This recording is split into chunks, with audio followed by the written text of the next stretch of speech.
सो आज हम स्टार्ट करेंगे गुर्जर प्रतिहार। एंड हमने जो राजस्थान के जो रूलर्स हैं उनका मुगल्स के साथ जो रिलेशन था वो कंप्लीट किया, कुछ शासक का, जो कि हमें पर्टिकुलरली सिलेबस में गिवन था। मैं एक बार आपको सिलेबस दिखा देती हूँ and then we will continue. So अभी हम general awareness and general studies, जो कि आपका पेपर फर्स्ट है, उसकी वीडियोज़ अपलोड कर रहे हैं। ये सिलेबस मेरे पास इंग्लिश में है। यहाँ पर आप देखेंगे तो history of Rajasthan, Indian history, ये हम बाद में करेंगे। अभी हम ये वाला टॉपिक्स कर रहे हैं। आप देखेंगे तो इसके अंदर देखिए history of Rajasthan from 8th century to 18th century. यहाँ पर देखिए मैंने आपको क्या क्या कराया है। राजस्थान एंड मुगल्स ये हिंदी में कराया है। राजस्थान जीके इन हिंदी का वीडियो आपको प्लेलिस्ट में मिल जाएंगे। अराउंड 7 वीडियोज़ अपलोड हुए हैं। 1857 की क्रांति अपलोड कर दी गई है। राणा सांगा, महाराणा प्रताप, मानसिंह ऑफ आमेर जो कि कल ही अपलोड किया था, चंद्रसेन, बीकानेर के राय सिंह एंड मेवाड़ के राज सिंह, ये अपना डन है। अब हमें कहाँ से करना है, ये हमारा डन हो चुका है, ये अभी हम बाद में करेंगे। प्रजामंडल मूवमेंट ये मैं आपको क्लास 9th में इंग्लिश में भी कराऊंगी, और ये सब हम क्लास 10th में इंग्लिश मीडियम में भी कर चुके हैं। एक बार पहले हम हिंदी मीडियम में कंप्लीट करेंगे, और जो हमारे पास मतलब अगर टाइम बचेगा then we will also upload the polity videos, ठीक है, तो वो भी हम करेंगे। और राजस्थान पॉलिटी आप इंग्लिश में देख सकते हैं, वो अपने चैनल पर अपलोडेड है। अभी ये वीडियो हिंदी में रहने वाली है, सिलेबस सिर्फ अभी मैं आपको इंग्लिश में दिखा रही हूँ। अब हम क्या स्टार्ट करने वाले हैं, गुर्जर प्रतिहार। तो आज हम गुर्जर प्रतिहार पढ़ेंगे, फिर हम अजमेर के चौहान कल पढ़ेंगे, फिर मेवाड़, रणथंभौर और जालोर। जो सिलेबस में गिवन है हम सिर्फ वही पढ़ेंगे जो अभी हमारी RPSC first grade Rajasthan GK in Hindi 1 liners चल रहे हैं। Then we will do political awakening, Prajamandal movements, peasant movements, tribal movements. Rajasthan का एकीकरण आपको मैंने इंग्लिश में करा दिया है, हिंदी के अंदर इसी प्लेलिस्ट में आपको सारा मिलेगा। फिर हम ये सोसाइटी एंड रिलीजन स्टार्ट करेंगे, ठीक है। तो अभी हमारा फोकस क्या है, अभी हमारा फोकस है यहाँ से लेके यहाँ तक कंप्लीट करने का, जिसके अंदर हम यहाँ से लेके यहाँ तक कंप्लीट कर चुके हैं। अब हम ये वाला कंप्लीट करने जा रहे हैं, तो आपको इसमें 4 से 5 दिन लगेंगे। आज हम गुर्जर प्रतिहार करेंगे, फिर अजमेर चौहान करेंगे, फिर मेवाड़, रणथंभौर और जालोर करेंगे। तो स्टार्ट करते हैं गुर्जर प्रतिहार। चैनल पर न्यू है तो सब्सक्राइब ज़रूर करिएगा, वीडियो को लाइक एंड शेयर आपको ज़रूर करना है। चलिए, तो देखिए ये है अपना गुर्जर प्रतिहार वंश, जो कि आज कंप्लीट हो जाएगा, और बहुत इजी है, काफ़ी बार पढ़ा होगा। जब भी राजस्थान हिस्ट्री स्टार्ट की जाती है तो मोस्टली गुर्जर प्रतिहार से ही करी जाती है ना। वंश की जो स्टार्टिंग है वो यहीं से ही करी जाती है। तो देखिए इनका जो प्रारंभिक क्षेत्र था, गुर्जर जो है वो वर्ड भी आप देख सकते हो, गुर्जरात्रा। गुर्जरात्रा मतलब गुजरात वाला जो एरिया है, और उसके ऊपर ही राजस्थान का मारवाड़। तो प्रारंभिक क्षेत्र जो है वो इनका मारवाड़ या गुर्जरात्रा कहा जाता था। अब जो ह्वेनसांग है, ये बहुत पुराना क्वेश्चन हो चुका है, बहुत रिपीटेड क्वेश्चन हो चुका है कि ह्वेनसांग ने गुजरात्रा को क्या कहा, और उसकी जो राजधानी थी भीनमाल, उसको क्या कहा। तो देखिए गुजरात्रा को तो क्या कहा है, कुचेलो, और भीनमाल राजधानी को क्या कहा है, पीलो मोलो। क्लियर है। ह्वेनसांग ने गुजरात्रा को क्या कहा है, कुचेलो, और जो राजधानी है भीनमाल उसको क्या कहा है, पीलो मोलो। 1 लाइनर्स के फॉर्म में है। अगेन मैं एक बार जल्दी से बता देती हूँ, हर लाइन में क्वेश्चन है, बहुत डिटेल में पढ़ना है, आप बुक से रीड कर सकते हैं, आपको क्विकली पढ़ना है, आंसर्स आपको इससे मिल जाएंगे। आप ये वीडियो सुनेंगे, इसके बाद आप क्वेश्चंस लगा कर देखिए, आपको सभी आंसर्स जो हैं वो इस वीडियो से मिलेंगे। महामारू शैली या जो गुर्जर प्रतिहार शैली वो इन्हीं की देन है। अब यहाँ के बारे में, जो ये गुर्जर प्रतिहार वंश है या जो गुर्जर जाति है, इसके बारे में हमें कहाँ से मिलता है, कहाँ से हमें इनका वर्णन सुनने को मिलता है। तो एक है ऐहोल प्रशस्ति। किसने लिखी है, पुलकेशिन II ने लिखी है, पुलकेशिन द्वितीय ने लिखी है ऐहोल प्रशस्ति। उसमें गुर्जर जाति का वर्णन सबसे पहले मिलता है, ठीक है।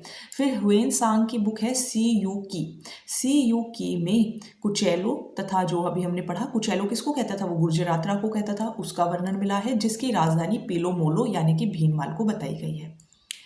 ये तो हो गई सीयूकी ने क्या कहा, पुलकेशिन II की ऐहोल प्रशस्ति है। फिर एक है ग्वालियर प्रशस्ति जो कि भोज ने लिखी है, तो उसके से भी इंफॉर्मेशन मिलती है। फिर है कुवल्यम माला, क्वेश्चन पूछा जा चुका है पेपर में, किसने लिखी है, उद्योतन सूरी ने लिखी है। फिर राजशेखर के कुछ ग्रंथ हैं, जैसे कि बाल रामायण, बाल भारत, विदुशाल भंजिका, भुवन कोश, प्रबंध कोश, काव्य मीमांसा, कपूर मंजरी, ये सब से हमें इंफॉर्मेशन गुर्जर प्रतिहार के बारे में मिलती है। पृथ्वीराज विजय ने लिखी है जयानक, कलहन की राज तरंगिनी है, कलहन की कौन सी है, राजतरंगिणी। सुलेमान और अल मसूदी का वर्णन भी मिला है, मूनोत नैंसी के ग्रंथ। तो इन सब से हमें जानकारी मिलती है अबाउट व्हाट, अबाउट गुर्जर प्रतिहार वंश। क्या जानकारी मिलती है कि ये लक्ष्मण के वंशज थे, है ना, और मीन्स इनका जो वंश है वो लक्ष्मण भगवान जो है उनसे स्टार्ट होता है, और इनका जो क्षेत्र था वो राजस्थान से बंगाल तक था, और ये राजस्थान का सर्वश्रेष्ठ वंश कहलाया जाता है। आरसी मजूमदार जो कि क्या कहते हैं कि 6वीं से 11वीं सदी तक अरब आक्रमणकारियों के लिए बाधक वंश था, मतलब इनकी वजह से जो अरब्स थे वो यहाँ पर आने से डरते थे। ऐसा किसने कहा है, आरसी मजूमदार ने कहा है।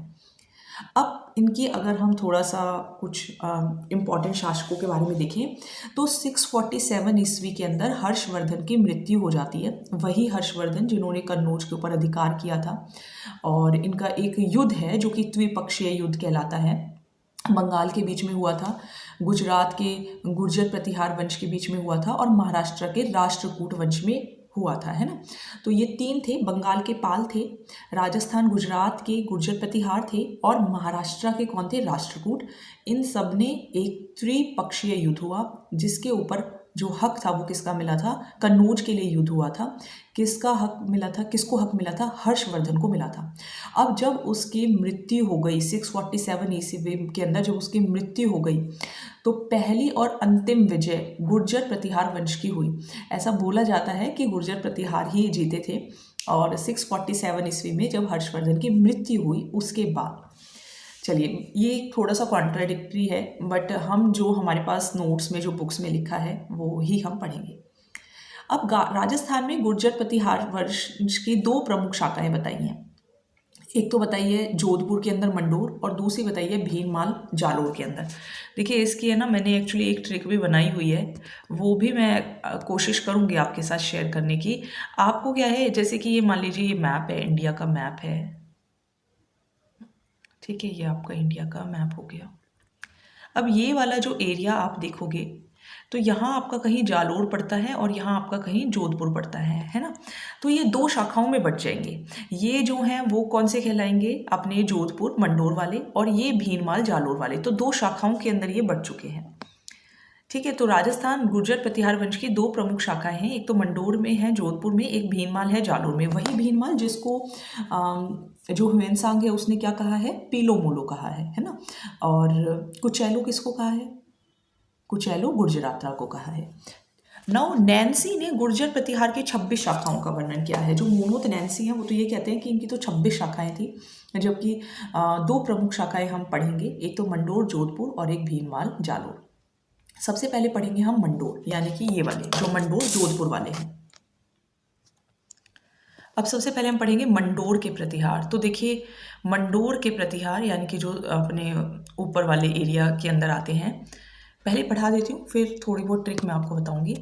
घटियाला शिलालेख के अनुसार हरीश चंद्र रोहिल्दी प्रतिहार ब्राह्मण की क्षत्रिय पत्नी भद्रा से 4 क्षत्रिय पुत्रों रजिल, भोगभट, कद्दक, देह ने मंडोर जीता। मंडोर के प्रतिहार क्षत्रिय थे। मंडोर के प्रतिहार वंश की वंशावली हरीशचंद्र के तीसरे पुत्र रजिल से होती है। रजिल का पोता नागभट प्रथम था जो राजधानी को मंडोर से मेड़ता ले गया, लेकिन उसका पुत्र तात मंडोर में ही रह गया। अब देखो क्या है, देखो इसका पहले तो ट्रिक ये है कि बहुत ही घटिया हैं वो लोग जो हरि को नहीं जानते, है ना। तो घटियाला शिलालेख के अनुसार एक है हरीशचंद्र रोहिल्दी, इनकी पत्नी है भद्रा, ठीक है। ये अगर मैं एक्चुअली अगर वो वाले क्वेश्चन सॉल्व करती हूँ ना रिलेशंस वाले, तो ऐसे करती हूँ, ये मेल है, मेल को बॉक्स में, ये फीमेल है, और plus means they are husband and wife, तो इनको भी मैं बॉक्स में बना देती हूँ। ये है हरीशचंद्र रोहिल्दी और इनकी जो वाइफ है वो है पत्नी भद्रा। अब इनके 4 पुत्र हैं, ठीक है, इनके 4 पुत्र हैं। पहले पुत्र कौन है, रज्जिल, फिर है भोगभट, फिर है कद्दक, और फिर है देह। इस तरीके से 4 पुत्र हैं, रज्जिल, भोगभट, कद्दक और देह। अब यहाँ पे इनको क्या कहा गया है कि ये जो है इनके जो तीसरे पुत्र हैं रज्जिल, ये रज्जिल इनके तीसरे पुत्र हैं, लिखे पहले हैं। इन्हीं से ही जो मंडोर का जो प्रतिहार वंश है वो इन्हीं से ही शुरू होगा। अब इसी के एक रज्जिल के जो पोता है, मीन्स इनका एक बेटा है, बेटा कौन है, तात, रजिल है, रजिल का बेटा कौन है, तात, और एक इनका पोता है, पोता कौन है, नागभट्ट प्रथम। ठीक है, मैंने ना लिख दिया है, नागभट्ट प्रथम। अब जो ये रजिल है, इन्होंने मंडोर से शुरुआत की। जो पोता, जो बेटा है तात, वो तो कहता है कि जहाँ पिता रहेंगे वहीं मैं रहूँगा, तो तात तो मंडोर में ही रह जाता है। लेकिन जो ये पोता है नागभट्ट प्रथम, ये बोलता है कि नहीं, मुझे मंडोर नहीं रहना, I want to go to Merta, तो वो चला जाता है मेड़ता। आई थिंक क्लियर हो गया होगा, मैंने कोशिश पूरी की है, तो एक बार दोबारा से रिपीट कर देती हूँ। ये है हरिश्चंद्र रोहिल्ती प्लस, यानी कि इनकी वाइफ है भद्रा, 4 पुत्र हैं, रज्जिल, भोगभट, कद्दक, दे। जो रज्जिल हैं उनके बेटे हैं तात और उनका बेटा है नागभट्ट प्रथम। जो बेटा है तात वो अपने पिता के साथ मंडोर में ही रहेगा। जो नागभट्ट प्रथम है वो राजधानी मेड़ता ले जाएंगे। ये पूछा जाता है कि मेड़ता राजधानी कौन लेके गया था, मंडोर में ही कौन रहा था, तो तात और रज्जिल मंडोर में ही थे। नागभट्ट प्रथम ने राजधानी कहाँ ले गए थे, मेड़ता, मीन्स वो मेड़ता चले गए थे, राजधानी उन्होंने मेड़ता बना ली थी। तो ये थे अपने मंडोर के प्रतिहार, जैसे कि 2 प्रमुख शाखाएं बताई हैं, एक तो मंडोर जोधपुर वाले और एक भीनमाल जालोर के। तो ये अपने मंडोर के प्रतिहार हो गए हैं खत्म। अब हम आ जाते हैं भीनमाल के प्रतिहारों पर, यानी कि जालोर के प्रतिहार पर। तो देखिए यहाँ पर अगर हम बात करें तो भीनमाल के जो प्रतिहार हैं, रघुवंशी प्रतिहार जिनको कहा जाता है, काशी के इच्छवांकु वंश चावंडों से भीनमाल छीना था। मतलब ये वहाँ गए तो हैं, भीनमाल गए तो हैं, लेकिन वहाँ पे पहले भी तो कोई होगा ना। तो पहले वहाँ पे कौन थे, चावंड थे, और उन चावंडों से इन्होंने छीना और फिर वहाँ पे स्टार्टिंग करी। कौन गया था वहाँ पर, नागभट्ट प्रथम गया था। नागभट्ट प्रथम ही तो कह रहा था कि मैं तो मेड़ता जाऊँगा, तो उसी से ही वहाँ की स्टार्टिंग होगी। नागभट्ट प्रथम जो हैं वो अभी हमने ऊपर पढ़ा, ये लक्ष्मण के वंशज मानते थे अपने आप को। उनके बड़े भाई थे राम। तो नागभट्ट प्रथम या नागावलोक 730 से 760, 730 से 760 संस्थापक रहे भीनमाल के प्रतिहारों के। और इन्होंने नागभट्ट प्रथम को शिलालेखों में नागभट्ट प्रथम को राम का प्रतिहार लिखा है। भीनमाल को इन्होंने राजधानी बनाया। और ग्वालियर प्रशस्ति है, ग्वालियर प्रशस्ति जैसे कि हमने ऊपर पढ़ा कि ग्वालियर प्रशस्ति में ये लिखा हुआ है कि 739 में बप्पा रावल की सहायता से अरब आक्रमणियों को हराया, आक्रमणकारियों को हराया। मतलब कि इन्होंने बप्पा रावल की मदद ली और फिर किसको हराया, अरब जो मीन्स जो आ जाते थे, आक्रमण जो कर देते थे, उनको हरा दिया। किसमें कही है ये बात, ग्वालियर प्रशस्ति में कही है। और ग्वालियर प्रशस्ति में ही नागभट्ट प्रथम की जो उपाधि है वो क्या है, नारायण, यानी कि मलेच्छों के दमन का कारण। और ग्वालियर प्रशस्ति की रचना किसने की है, भोज प्रथम के समय हुई है। तो ये थे अपने पहले नागभट्ट प्रथम, बहुत इंपॉर्टेंट हैं। Every line has a question, her line के अंदर क्वेश्चन है। तो एक बार मैं दोबारा रिपीट कर देती हूँ। भीनमाल के प्रतिहार जो कि नागभट्ट प्रथम से शुरुआत होगी, चावंडों से ये जीतेंगे भीनमाल को। नागभट्ट प्रथम अपने आप को राम का प्रतिहार लिखवा कर गए हैं या शिलालेखों में लिखा गया है, और इन्होंने भीनमाल को राजधानी बनाया। ग्वालियर प्रशस्ति में ये लिखा है कि इन्होंने बप्पा रावल की सहायता से अरब आक्रमणकारियों को हराया। और ग्वालियर प्रशस्ति में ही ये लिखा है कि नागभट्ट प्रथम जो थे वो नारायण थे, यानी कि मलेच्छों के दमन के कारण थे। और इसकी रचना कब हुई, भोज प्रथम के समय हुई। इसके बाद आप क्वेश्चन से लगा सकते हैं गुर्जर प्रतिहार वंश के। आपके क्वेश्चन नहीं हो तो आप कमेंट सेक्शन के अंदर लिखिएगा, ठीक है। पहले आज की वीडियो पूरा सुनिए और फिर आप गुर्जर प्रतिहार वंश के क्वेश्चंस करके देखिएगा। चलिए, इसके बाद है कक्कुक। कक्कुक कौन है, नागभट्ट का भतीजा है ना। नागभट्ट का भतीजा है, तो अब नागभट्ट प्रथम जो थे, क्योंकि वो कहीं और आ गए थे, तो कक्कुक ने भी कहा कि मैं भी चाचा जी कहीं और जाके दिखाता हूँ, क्योंकि मैं भी आपका भतीजा हूँ। तो उसने कहा कि अच्छा आप कहाँ जाओगे, तो उन्होंने कहा मैं मैडम तक जाऊँगा। आप कहाँ गए थे, मेड़ता गए थे, मैं मैडम तक का चला जाता हूँ। तो कक्कुक ने राजधानी किसको बनाया, मैडम तक को बनाया। घटियाला, जो कि घटियाला भी लेख अभी हमने पढ़ा था ना, जिसके अंदर ये सब कहानी स्टार्टिंग वाली लिखी थी। तो घटियाला के कक्कुक ने 3 शिलालेख तथा मंडोर में जयस्तंभ मिले हैं। कक्कुक के बाद भाई देवराज व उसके बाद देवराज का पुत्र वत्सराज शासक बनेगा, ठीक है, क्लियर है। तो कक्कुक हैं, कक्कुक के बाद कौन बनेंगे, देवराज, और देवराज के बाद कौन बनेंगे, उनके पुत्र वत्सराज। अब व से वत्सराज और व से ही वास्तविक संस्थापक, याद हो जाएगा, व से वत्सराज, व से ही वास्तविक संस्थापक। अब एक शिला अभिलेख है ओसैया का, या जिसको हम कहते हैं दौलतपुर अभिलेख। ये कहते हैं इसके अनुसार इसमें भांडी जाति को पराजित कर मध्य राजस्थान पर अधिकार किया। त्रिपक्षीय संघर्ष के पहले युद्ध में कन्नौज के इंदिरा युद्ध व बंगाल के धर्मपाल को हराया।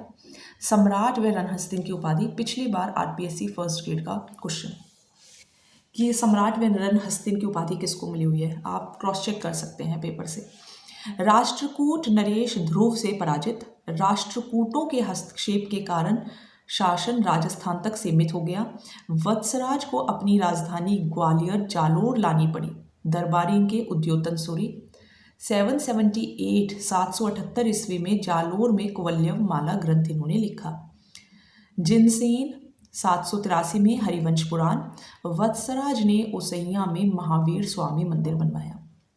अब इसको लर्न कैसे करोगे, तो व से वत्सराज, व से वास्तविक संस्थापक। तो बताओ सम्राट और रणहस्तिन भी तो वास्तविक संस्थापक को ही कहेंगे, ठीक है। तो ये हो गया। अब क्यों कह रहे हो आप इनको सम्राट और रणहस्तिन, क्योंकि ये हरा रहे हैं, किसको हरा रहे हैं, बंगाल के धर्मपाल को हरा रहे हैं। किस में हरा रहे हैं, त्रिपक्षीय संघर्ष में हरा रहे हैं।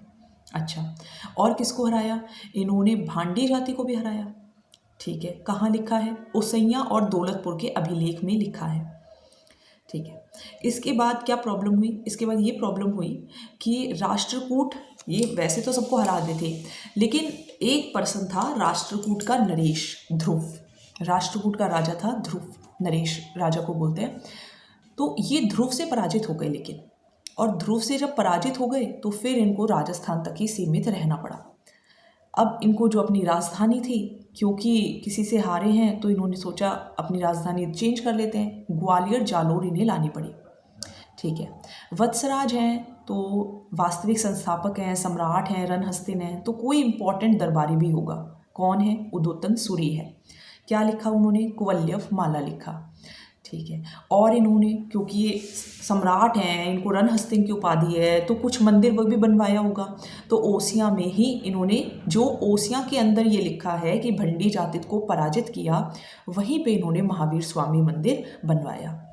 आई थिंक क्लियर हो गया होगा। एक और है जिनसेन 783 में हरिवंश पुराण। चलिए, अब ये हो गए हमारे वत्सराज। अब आ जाते हैं नागभट्ट द्वितीय या आम्हा के ऊपर।